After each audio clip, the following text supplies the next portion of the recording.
cooking and cleaning thing isn't bad. Like, I just don't understand why women wanted to work. Cut this shit out. You are working. This framing that there are women who work and there are women who don't work because men have gifted them the opportunity to stay home and cook and clean for them, you're both working. It is fine to want to stay home and do those things, but that is not a gift of no labor. You are both working, and when you're doing it exclusively in the home, you're working with no rights, no protection, no safety net. You're providing services that if you weren't around, that man would have to pay multiple professionals to get because it's work. It's valuable work. But your job security in doing that is entirely contingent on that man deciding to keep you around. As your youth and your beauty, two things that are very protective of that job security, to a certain point, start to fade. Just because it feels fulfilling and free to not go to work every day does not mean you are free. All of the comments on this video are like, this is feminism. Making a choice of the life you want to live is feminism. No, feminism is collective liberation for all women. Feminism is women having the resources to not have to depend on men. Feminism is freedom from oppression, and freedom from oppression is having choices. Without money coming in that is yours, if that relationship ends, your job ends. You'll have no money, you'll have no resume, you'll have no references, no roof over your head, no unemployment check. You will have no choices but to find another man to support you. You need to make this man be paying you for the services you're providing as if you had a real job, so that if that marriage ends, you have something to fall back on. Say, if I forgo working outside of the home to stay home and take care of this family, I get this % of everything if we break up. If he says no to some type of agreement like that, then him allowing you to not work is not about letting you have the life that you've always dreamed of. It's about making you dependent on him and exploiting your labor. I'm rewatching Mad Men right now, and I just got to the point where Betty wants to divorce Don because he's been lying and cheating and gaslighting her. And she's been a homemaker for their 2 kids for 10 years. She's also been exploiting the labor of Black women to help her with that, but she has had no work and no money of her own. She goes to a lawyer and she's like, what can I do? And he's like, you should stay married. You'll get no money. He'll probably get the kids because he has all of the resources, and she cannot leave that marriage until she has another man lined up that is willing to fully support her. And she was a rich woman. Her husband was worth millions of dollars, but none of it was hers. And that's the part that you don't see with all these tradwife light videos. It looks lovely and empowering and free to not be some loser feminist who has to go to work until their man changes their mind, or until you change your mind, like, oh my God. And then you will have nothing. He will have all the money you allowed him to make in his career, and he'll get everything he needs from the next woman in line, itching to take your place because she was brainwashed by tradwife shit on the internet. Don't forget to smash that like button for me. Don't forget to smash that subscribe button for me. Okay, love you so much. TikTok's tradwives are under attack because the internet thinks they're a plague to society. These tradwives on social media are going to be the end of y'all. They are selling you a life and a dream that they do not even live. In the past few months, the internet has been flooded with a surge of content where young moms and wives look and act like they came out straight out of a 1950s magazine. They are devoting themselves to their kitchen and their family, taking care of their working husband and children, while also looking extremely content and very fashionable. These are the internet's tradwives, and they are pushing the new, most ridiculed genre of content currently on the internet. The world became familiar with tradwives because many of them celebrate and promote their values through social media channels like YouTube, TikTok, and Instagram. There, they've created communities through hashtags like #tradwife and use these channels to provide tips and tricks about their lifestyle. Some of the most successful tradwife influencers have well over 1 million followers. For example, Nara Smith and Hannah Nealman of Ballerina Farm, both of which are 2 content creators that are probably in the very top. Smith has 1.5 million followers on TikTok, while Nealman has a whopping 8.5 million followers on Instagram. But in addition to being the favorite meme currently, they are also being accused of something much worse. Apparently, they are all lying to us. And not only are they faking these seemingly perfect lifestyles, they're also promoting some seriously problematic mindsets. According to many, the lifestyle they are promoting can be extremely damaging and dangerous for young girls that might find it appealing, because it expects them to give up their careers and completely depend on their husbands. But not many can healthily live like that, except for the very select few. To be a traditional wife, your husband is taking care of you 100%.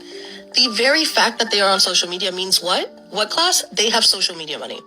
Means they don't depend on their husband. Means if that husband leaves them today, they will be fine by tomorrow. Let's look at Nora Smith as an example. She's married to a millionaire husband, Lucky Blue Smith, and is also extremely wealthy herself, as she makes a significant amount from the content that she creates and also works as a model on the side. That means that she is in no way financially dependent to her husband, and if she's acting like she is selling a completely falsified image of her life to her fans, and the reality is sadly much, much worse.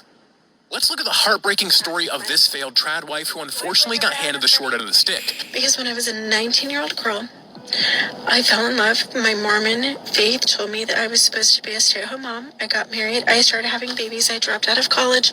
I never had a career. She continues saying that whenever she wanted to work, or even when she started her own small business, her Mormon husband reminded her that he is the man and that he should work and she should look after the home. I would work our family business throughout the next 24 years of my marriage, but I never got paid. I didn't have a salary. My name wasn't on it. But now she and her ex-husband have been divorced for 5 whole years. And as some expected, he left all the kids with her. But he continuously refused to pay alimony, leaving the poor mother to struggle to feed her kids and make ends meet. And within just a few months, I was living in my car while he made about $250,000. He's only paid alimony one time ever in the 5 years since we've been divorced. Once ever.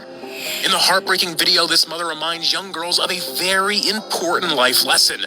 And that's to always be smart and careful about who they trust, because there sadly isn't anybody that will look after them better than themselves. Hola, mis amores, ¿cómo están? Hi, my loves. How are you doing today? So today we're going to talk a little bit more about this Tradwives situation that I've been hearing more and more about. So I don't even know, like, the words. I don't have enough words to suffice what this is supposed to be. Like, I'm totally confused. Like, what? Like, so you want to promote women just staying at home, cooking, cleaning. So who's going to pay the bills? Because that's the number one thing that males cannot do alone, especially not in today's day and age. So who's going to work and pay these bills? A male? He gonna pay the bills by himself and pay for all of your beauty products and pay for your massages and pay for, like, who's gonna do all that stuff? Who's gonna pay for that stuff? I don't understand the stupidity of whatever this is supposed to be. Like, especially because trad wife, so traditional wives, that's a concept that was at its peak when women had no rights. Right? So that concept was at its peak when women literally had no rights of their own. They didn't have the rights to open bank accounts. They didn't have the rights to work. And this is the world that males built.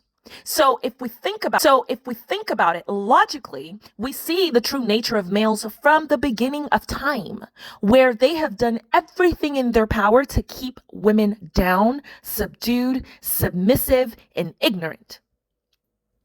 And everything that we've earned, women have earned, and I proudly say we, right? Because I myself was blessed to be born as a woman, right?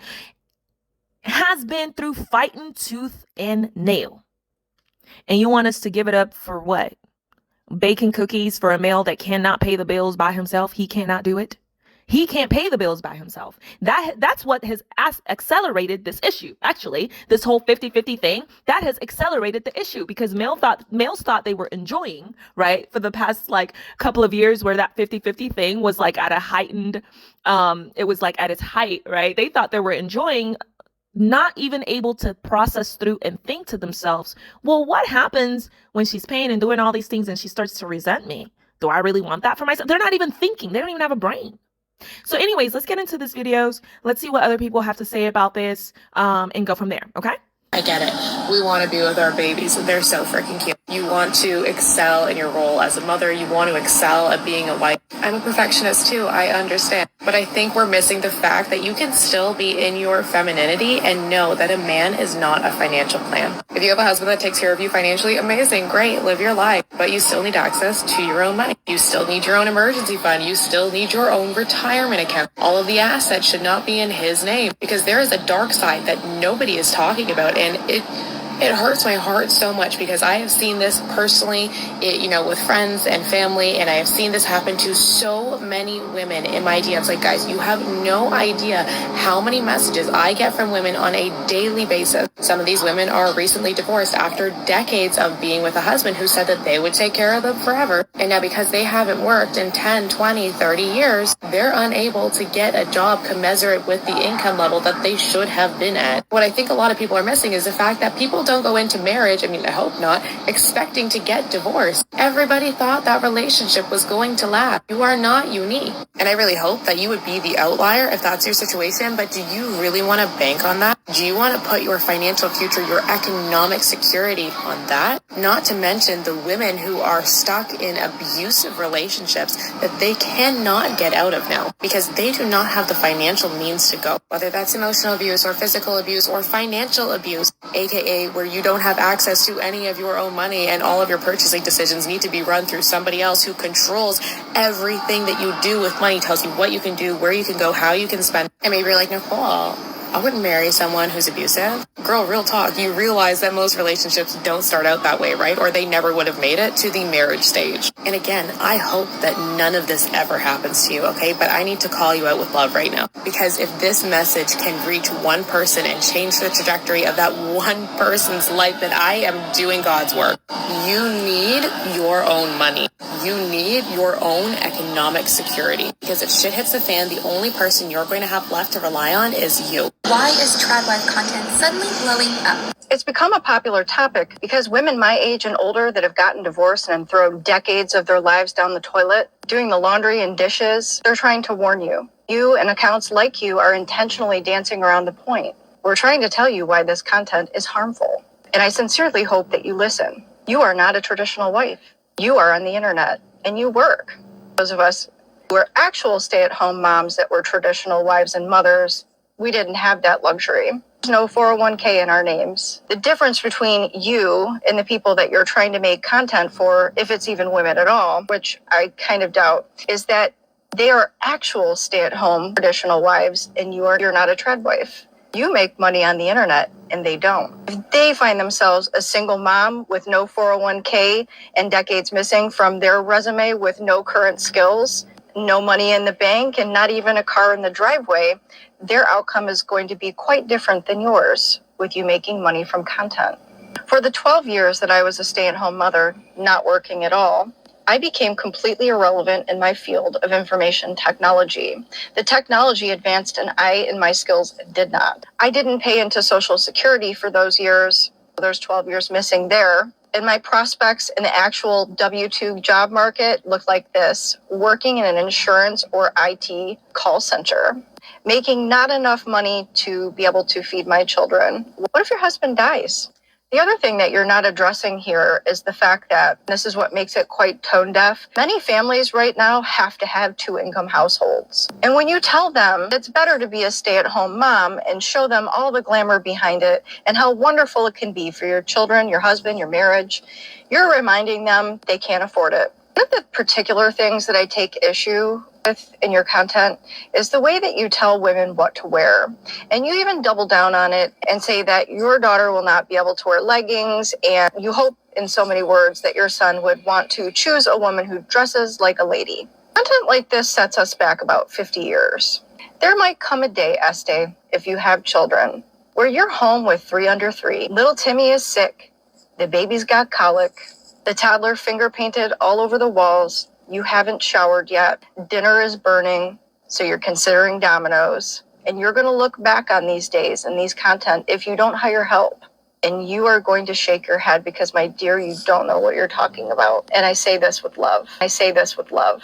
There will come a day where he will come home from work and the house will not be clean.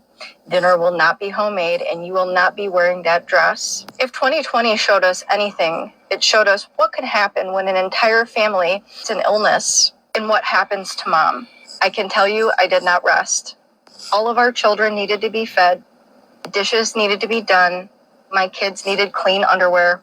Messes needed to be fixed. And I can assure you, no matter how glamorous I look on camera, those were some rough days. When I was 6 months pregnant with my first son, I got walking pneumonia. I tried to look nice during that pregnancy, but there was really no way. And my second son, I had hyperemesis gravidarium. I'm not sure if you know what the feeling of being belly out pregnant, hurling over the toilet 4 to 8 times per day would look like, but I'm assuring you it's not going to look like that. The raw and honest experience of motherhood was standing in a shower the night of my C-section. Staples in, gauze around me, and all I wanted was a shower. Skin hanging and sagging, my feet so swollen from the spinal that I looked like I had dinosaur feet. While my husband kindly washed my hair for me because it's all that I wanted.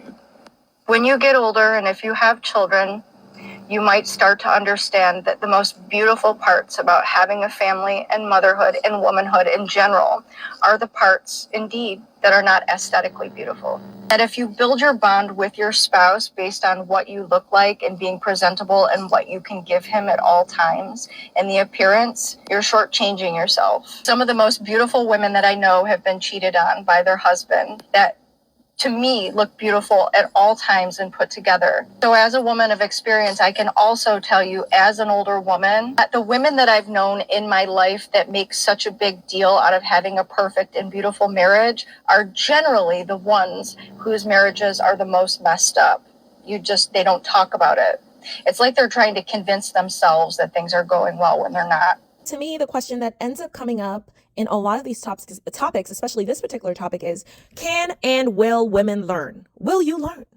Because at the end of the day, you can have a lot of women warning you, telling you, but if you decide to go the route that you're going to go and you just end up having a life where you suffer most of your life, then that's just going to be you suffering. It's not really going to be anything that anyone else can help you with, right? So, I think the answer is yes, because we're seeing more and more women actually implement it. And as we're starting to see even more of, it turns out most women have started to do this and started to live for themselves and no longer date a lot of years prior to this year.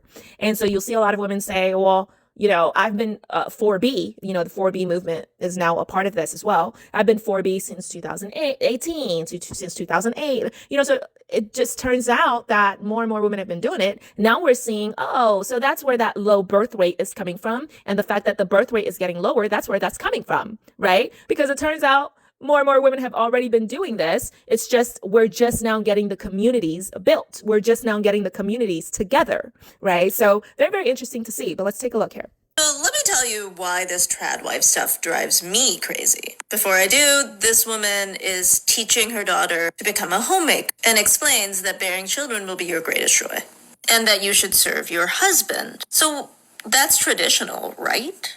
Well, the thing about tradwives is it isn't all that traditional. People have this belief that history was filled with wives who just listen, submissive women. And absolutely, there were lots of legal strictures, and I talk about them often here. Women's bodily autonomy has always been at question in the patriarchy. Legally, lots of strictures. But then when you look at it practically, within the strictures of the legal system, many women had a lot of autonomy and a lot of soft power. Now, royal women had the least autonomy in some ways because they would be the creator of the next royal man. But for many, many women in much of the history of humanity, their only job was not creating children or serving their husband. Many of them had a lot of roles outside of the home. They often worked,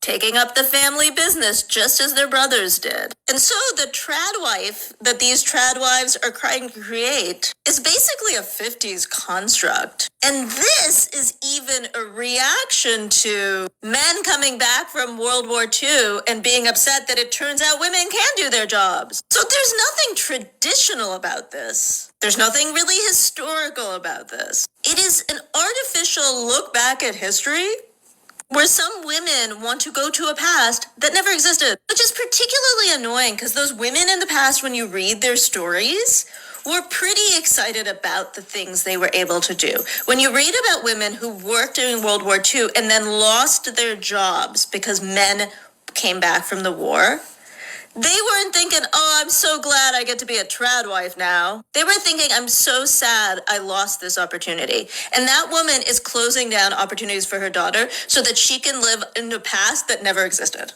So So to the woman who blocked me because she was upset that I said that women worked outside of the house historically, I get it. It's hard when history tells you something different than you expected. But I think it's because people's expectations of history are usually written in their recent family history. She was a white boy mom, according to her page, and she probably had a white mom, though I guess her mom wouldn't have been a boy mom. And her mom probably didn't work, and she didn't work. And so she extrapolated back in history. And this commenter is right. In my original video about women and tradwives, I said that after World War II, we have this construct of the stay-at-home mom really taking hold.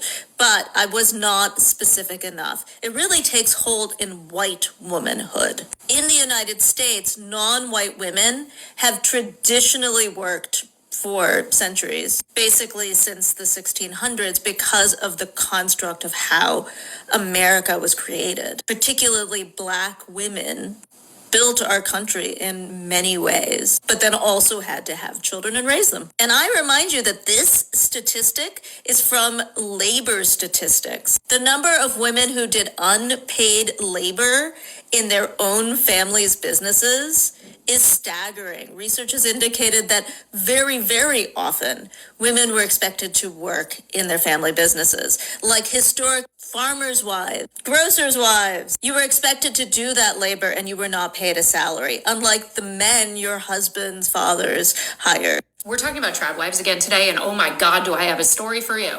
TikTok ruined my husband of 12 years. Now he wants a tradwife and we're getting divorced. I'm going to go through and summarize the article. But basically that they got married. They were never a traditional couple. They both worked. They both had the same hours at work. And all of a sudden he started watching tradwife content and idolizing a specific content creator and started making mean, nasty comparative comments to her and talking about how now he wants a submissive tradwife. Even though she said she never wanted to be a homemaker or a stay-at-home mom, and they had been living 12 years of their marriage with a very, very equal dynamic, and all of a sudden he becomes verbally abusive. He says he wants a submissive wife, that he deserves better, and yada, yada, yada. He ends up contacting other women, having emotional affairs, and now they're getting divorced. Quote unquote, because he deserves better. Now, as someone who does have a semi-50s aesthetic and is a stay-at-home mom, I often get lumped into this idea of being a tradwife. But I want to start off by saying there's nothing wrong with having traditional gender roles as long as that's something as the woman you want to participate in and you feel safe and supported in doing so. Same thing with dressing modestly. I don't think there's a problem with a woman choosing to dress modestly or a woman choosing to stay home with her children because that's how she feels the most fulfilled. I think the problem comes in when that's the type of woman a man is searching for, because usually they're doing that to search for somebody who they can be dominant over. And tradwife content can kind of lean into the fantasies of men like this, these men who are wishing to have this submissive, dominant role within their marriages. And what you see online absolutely has an element of fantasy and cosplay that gets lost in the social media literacy of some of these viewers. That is one of the reasons I take a lot of issue with tradwife creators on TikTok who talk about this being the idealized and natural role of a woman. Because although that might be right for you, making that a broad generalized statement can do some real harm to actual women and actual marriages, like in that article. If you want a tradwife, you need tradwife money. Sprinkle, sprinkle. Exactly. Most of these males broke. It's like you don't even make $180,000 a year and you are sitting here talking about a tradwife. Sir, absolutely not. Absolutely not. You don't make that kind of money. Get out of my face. Ridiculous. Was a tradwife. He left me with nothing after 20 years and 3 kids. That's how it goes, girl. That's what they do. We were high school sweethearts. Ooh, that high school sweethearts thing. I'd be careful with that one. I would be careful with that one. My husband started watching that red pill stuff and now we're divorcing. It took years, but insidious. It took years, but insidious and changed him completely. You know what? Until making this video and actually seeing this, I hadn't thought about that side and that perspective. I hadn't thought about the fact that, they're creating more divorces in and of themselves, right? Because they're watching these things and then it further makes them believe that women are even less human. And so they then go trying to search for an even more robotic woman that does not exist, right? And especially especially because most of them are broke. Most of them, like, you need at least a minimum of 180K a year. You need to be making at least a minimum as a male of $180,000 a year to be even considered for anything, really, because that will get eaten up in today's society, in today's financial environment. That's not even enough, right? You can't even, really, to be comfortable, you can't have more than one kid making that salary, on top of everything, being the only one that's paying all the bills, on top of everything, taking care of a whole woman. You know what I mean? Like, it's not gonna work. It's not gonna work. That, like, the 180K, that's considered low if you're trying to do all that extra stuff. And then on top of that, you want her to not have anything of her own because you're trying to control her. It does not make sense, y'all. It does not make sense. My ex told me he deserves a 1950s housewife. He sure loved my income, though. Oh, girl, what were you doing there for that long? Oh, goodness. Tradwife as a concept in 2024 makes my blood run cold, but your breakdown of it is perfect. I love my local vintage community. We have meetups and are super clear on vintage clothing, not vintage values. Yeah, because I actually like vintage clothing as well. I have quite a few in my closet. But I am the most non-trad anything on planet Earth. As a matter of fact, most people call me a feminist. But I'm like, but I don't need that. I like vintage clothing and vintage aesthetics, and I mix that into just my overall style. So you never know. I think that just goes to show even more so, most things, if not, nothing is what it looks like, right? On the outside, nothing is what it actually looks like. You can't just judge a book by its cover. I guess that's the closest saying that I can think of, right? I love vintage clothing and stuff like that, and dresses and blah blah blah, but yet I'm the least trad anything that you would probably find on planet Earth. As a matter of fact, when people call me a feminist, I am happy. Like, I literally internally, it's like, oh, okay, I'm doing it correctly, right? Because it's like, what am I supposed to feel bad about that? I'm supposed to feel bad for wanting rights as a woman, for speaking on women having rights. I'm supposed to feel bad for for representing and correctly representing the reason why women have rights till this day, right? Like, I don't get what you're insinuating with that. So it makes me feel good. I've gotten to a point where I feel internal joy. And if I'm not being called that, I start wondering, am I not doing something correctly? You know what I mean? Because I know the way society moves and I know the way society thinks, right? So anyway, y'all, let me know what you think about this whole thing in the comments below. Don't forget to smash that like button for me. Don't forget to smash that subscribe button for me. Okay. Love you so much. Leave it in the comments below. Let me know what your thoughts are, and I'll catch y'all in the next one. Bye.